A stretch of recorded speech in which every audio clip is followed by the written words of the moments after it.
Well, I'm back. A swift 2-hour ride. Set the cruise control on 75 and made it all the way back in good time. So now it's just a matter of unpacking and putting the bike back. Probably got to give it a wash. Give it a wash later on, and then I'm all set. This X5 did a great job. Well, like I said,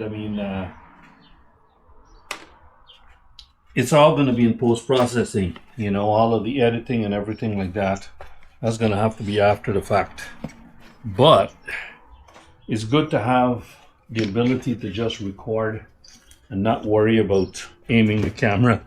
And I can just move around and, be free. What I found during the ride back was this thing kept moving forward. Kept sliding forward on me. Yeah. I have a way. I'm going to have to find a way to kind of keep this bag tied back.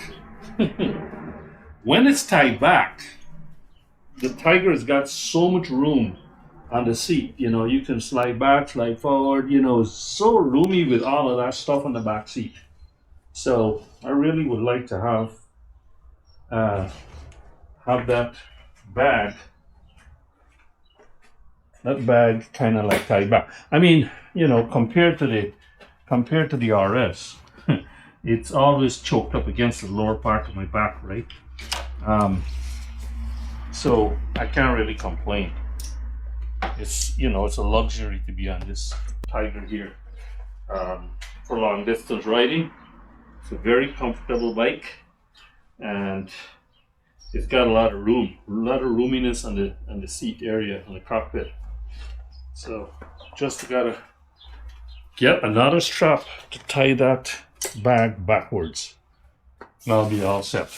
Anyway, that's it. Again, the many little bits I've got. I'm going to start unpacking all this and bringing it back up to my room, to my office, my man cave, where I keep all my camping stuff, except for this bag. This has been living downstairs, although maybe I'll change that. I'll find a spot up there and keep it up there as well. It's just that if I got to bring it up, next time I got to leave, I got to bring it down, So, and I don't have any room in this garage to kind of leave it in here.